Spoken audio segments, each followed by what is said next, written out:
So yeah, I just want to say appreciate everybody. I know a lot of you have hit me up asking for me to talk a little bit, and I just appreciate the time that all of you respected, knowing that I would get back to y'all. I thought it would be best as a unit us get together so I could just say it all at once. I was feeling like I was saying the same things over and over again. I didn't want to get lost in the message, so I thought it was best we deliver it together.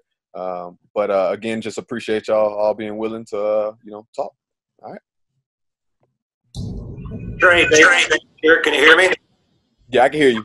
Yeah, with the Jerry Richardson statue being removed there, you were part of that ownership. You're part of the new ownership. What are your thoughts on the removal? What are your thoughts on Richardson and what he stood for? And should that statue be removed? I believe that, as the Carolina Panthers, we pride ourselves in the way we carry ourselves and being the standard. You know, with the issues that were going on, we thought, obviously, you can think for yourself. Obviously, there was misconduct also, so it wasn't just, this or that. So just do you condone that as well? So I think that was something that in the direction of where the Carolina Panthers stand, we would like to move forward. Just to follow up on that, moving forward, do you mean you would prefer the statue to be removed and stay removed? Right now, I believe that's the plan. Who knows what's going on right now? We haven't talked about it. Obviously, we all have just heard about an hour ago what's going on. But I think, again, just asking ourselves, do we condone and respect, all the actions that go into removing the statue, and why it's called for them to just say, hey, it's in the best of, the whole community that we do it. Hey, Trey, this is Ashley with the Post. I hope you and your family are doing well. With that being said, there are a lot of people, as soon as this kind of went out at 2 o'clock today, who said that they would want to see, a number of things in place of that statue. What comes to mind for you? Ooh. No, I'm just playing favorites. There's multiple people. You got Steve Smith. Julius Peppers. Mr. Coleman, that's one that, my everybody might not know of when you come into the building, and seeing Mr. Coleman's face, and he's been there since the start. There's a few people who we can definitely replace it with, and truly everybody can respect, and we condone every action that these men stand for. Trey, Mike Solarte at Spectrum News. Following up on your thoughts about the Richardson statue, were you on with Rap Sheet's podcast this week? And the comments that you made regarding the lack of, or the desire to not protest, made from Mr. Richardson back then, and obviously you talked about the climate has changed dramatically now with Mr. Tepper. Can you kind of expand on with the statue being removed and kind of what that means to you personally in regards to the abilities that you now are being supported in by Mr. Tepper that you were, I guess, advised against or told not to do the first go around? Yeah, I think as individuals, we all want to be respected and loved in our workplaces. We want to be heard and understood where we're coming from, and especially when we're, articulating it and trying to, actually have these dialogue talks. So I think for myself, again, if we're saying that the Carolina Panthers, we are the standard, it's only right that we do things like this, because we hold ourselves so high, how we are with our community, how even the players, how involved we are with the community and our fans, and just being embedded in what we stand for. It's only right that, we continue to be that way. It's nothing that we've changed. It's just, it's somebody who's doing it the right way that, I appreciate, because again, me coming back was, there was long talks about, stuff like this happening, and it's amazing to, to feel that you have the support to be able to, again, talk. And you guys know I've talked before, but, to actually have, the support behind it, and people, speaking up, it means a lot to players. So just for clarity's sake, back in 2016, what was Jerry Richardson's advisement to you when it came to the topic of protesting? Yeah, I mean, it just trickled from the top down, and ended up being, the people come to watch football. They don't come to watch protest, and so on that that feel. You know that talk. So that's what was told, and from there, we were just advised, don't do it. They will put us in the community on Tuesday. After Tuesday came, we got no word. Wednesday came, no word. By the time it was the end of the season, we still had no word, and we hadn't been put in the community. But times are different, and we really appreciate that, because I wasn't a part of the group that they have now with the social justice last year. But to see even that, that being a part of what Tepper's about, and those guys make an effect in the community, I know that wouldn't have we didn't have that group back then, and that's what we fought for. That's how we make a difference, and that's how owners can help their players when he's matching us and putting up donations with the guys towards funds that the guys wanted to go to. So again, it means a lot to have a guy like that behind you. Trey, a lot of players have mentioned having direct phone calls from Mr. Tepper during the course of the protests here in Charlotte, and you mentioned the message that was passed down from Jerry Richardson. One of the comments was that a lot of players didn't have a speaking relationship with Jerry Richardson. Is that culture shift something that you felt from David Tepper, and did he reach out to you directly as well? Yes, I think that culture shift has happened. He's seen around a little bit more, so guys are able to talk to him a little bit more. But besides that, for me, I think having a guy like that around the building who is accessible, who puts himself out there to talk to his players. He's called me multiple times. We've had multiple conversations, and I appreciate that, because when we're calling, I don't feel like I'm talking to the owner. I feel like I'm talking to my friend. I feel like I'm talking to somebody who I can trust, and I think we've built that over the year. Now, again, I can't say I came into Carolina just so open armed to everything they were telling me, because I had been told things before that were open-ended promises. But to see him put the effort into it, for him to call me, for him to us build that relationship last year that leads to this, I think that's cool, because again, it's something that again, that 180, like if you're facing this way, he's the total opposite. And I think guys are going to see that, and that accounts to wins down the board. That accounts to Coach Rule being the same way, GM being the same way. Everybody is the same way, and you want to fight for everybody in that brotherhood. So it's neat to see the culture that we're building. Are y'all getting that echo? Culture that we're building here in Carolina again. Has that been something that David Tepper, Matt Rule, you mentioned, this translating into wins? Has this been something that they've spoken with you about, of being a leader, not just, on the field as an older member of the secondary, a more experienced member of the secondary, but off the field as well? Yeah, I think for me, it's been a role that I've been in for years, especially having to come in just training camp and dig into the teams that I've had to dig into, becoming a leader. It's kind of just on a platform now where we know that I am the leader of this group, being the 7-year vet, and I think next to me is maybe 4 or 5 with Eli coming in.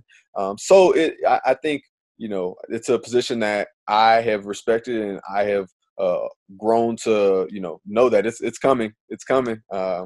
So I think together, working with coaches who also understand that as well, them wanting the best for me, them wanting to let the players be themselves and let the leaders lead.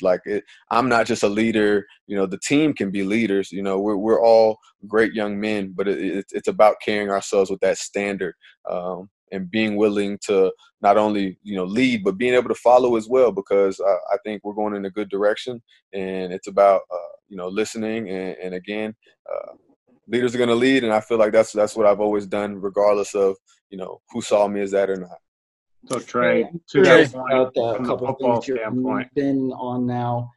Sorry, Trey, but you've been on the podcast there with Ian Rappaport, and it really seemed like you felt like the moment now is different than it was a few years ago. Just, I'm wondering a couple of things. What made you feel like these things were actually going to start leading to change, and why do you think that is at this moment? Yeah, I think we're at a point where people are blatantly seeing that it's not a race war, white on black. We're seeing that it's just everybody against racism. So with everybody taking that lens and kind of folding back and seeing like, oh, hold up, that you guys, can be doing all the right things and still be, killed. And unfortunately, it takes, dramatic, drastic measures for people to change, but, rather, late than never. But I think now that's more where we're going towards, where people are understanding and listening and willing to get uncomfortable. When I have my white friends calling me, my teammates calling me, trying to understand, hey, Trey, fill me in a little bit more. Like I might not get this, I might be with you. I might have feel like I am not racist and I have worked with y'all, but how can I just get a little bit closer? How can I understand a little bit more to feed into my family, my friends? How can I get that ammo for people to listen to me? And that's appreciated, because that's where we're at in the 4 years where we've come. We've come to where a peaceful protest was seen as unbelievable, and now once we got a little bit of protesting with tons of thousands of people and other groups rioting, people are understanding that, okay, maybe he wasn't as wrong. And it's cool to see that times have come. Unfortunately, it is people had to be unemployed for this. People had to lose jobs all over the country for this. This isn't just a NFL thing. This is all over the world. People screaming systemic oppression, systemic racism, social injustice. So for finally the years to add up, and people opening their eyes, it's much appreciated, because it was time that as a society, we feel that we are the best country. Well, why can't we continue to get better as men, husbands, wives, as working Americans? We all try to get better daily with whatever we do. So why not, as a country, can we not continue just to get better? And that's where we're at now. We're seeing that, hey, we're looking ourselves in the mirror. This is where we need to go.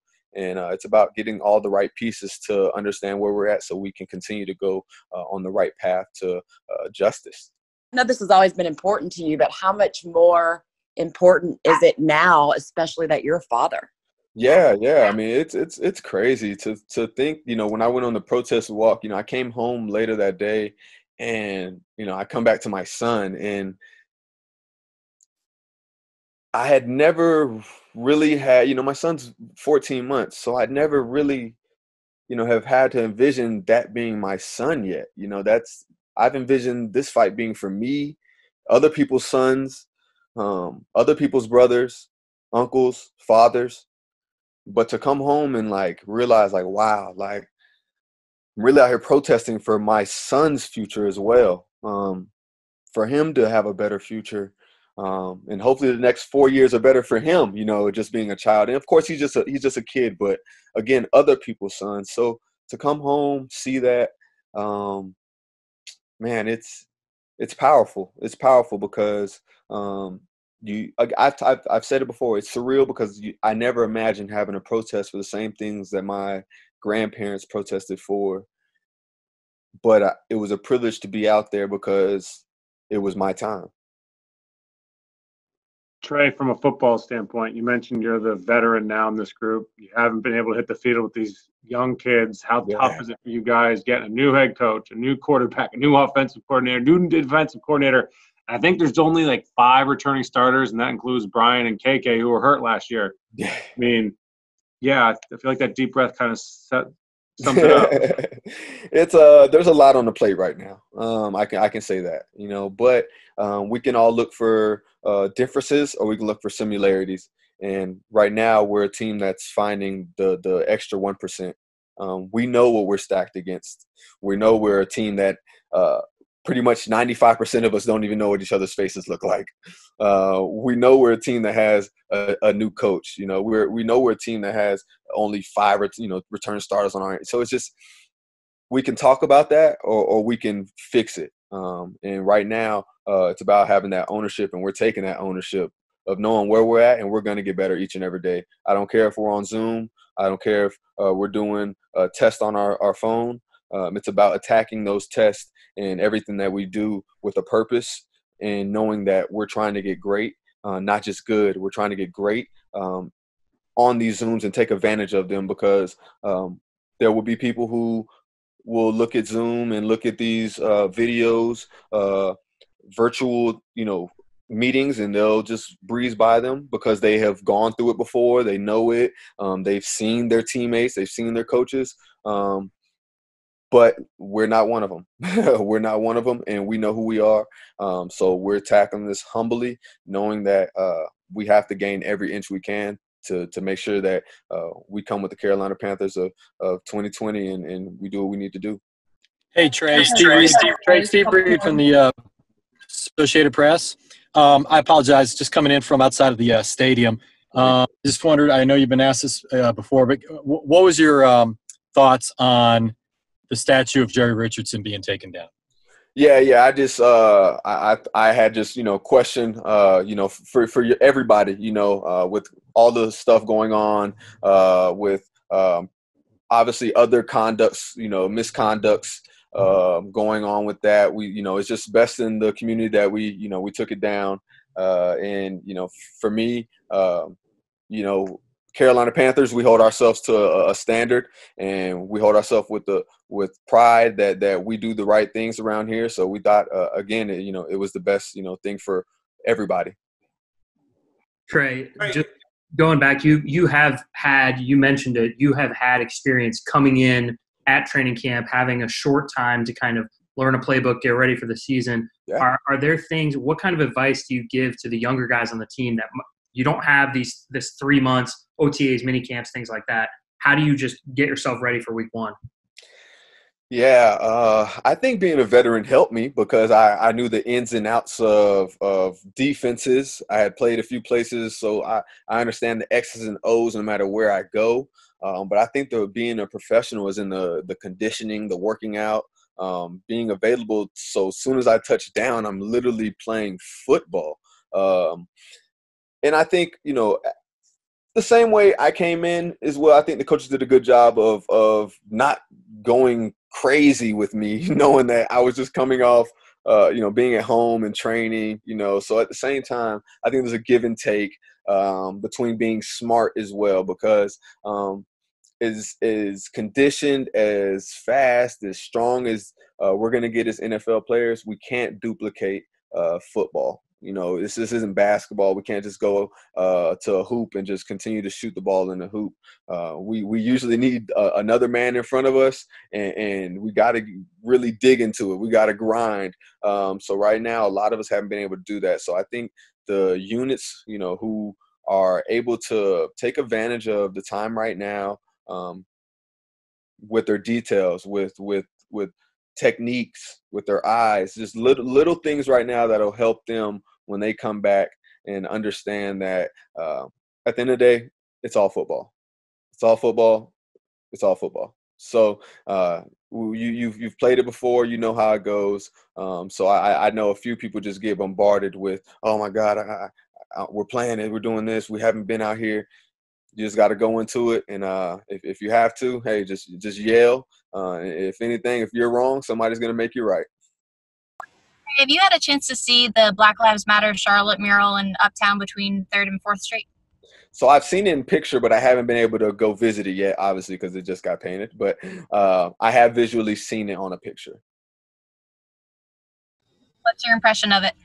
Oh, it's cool. It's good to get things like that highlighted. for me, I know there's other actions behind it as well. So I think the painting's just a start to what we're going to continue. Trey, do you have any protest plan for when the season starts? I don't. I've just been protesting in the streets right now. So we have, and I think it's a little bit harder because we're not together as a unit. So guys are kind of texting in little groups, but we're not able to really see each other in face to face. So we haven't, thought about any protesting this year. Shoot, we just found out we're gonna have a season, a real season, just a couple, days ago. So it's we haven't done it yet. Any more questions for Trey, guys? Trey, I understand what you said about the statue, and I do appreciate your words there. But you had time with Jerry Richardson earlier. I'm just wondering what your impressions of Jerry Richardson is as a person. As a person, I didn't get to truly become face to face with him as much as I would like to say who he was as a person. I can say the things that I do know, which was, not allowing us to, do the right thing and being vocal. So I don't want to judge him as a man overall and I don't know him, but I can say for the things that he did not allow us to do, we're now seeing that, that wasn't the right thing. So, yeah, that's it. Of course. Thank you very much on that. Hey, All right, guys. Trey, last one for you. Were you on that podcast this week, or was that previous? Yeah. I think that was, let me see, Wednesday. I want to say that was this last week. I think they posted it maybe this week. Okay. Hey, Trey, one more question. Did David Tepper call you and talk to you about the removal of the statue? My guy talks to me a lot. He might have not. So just, hey, man, we're all in this together.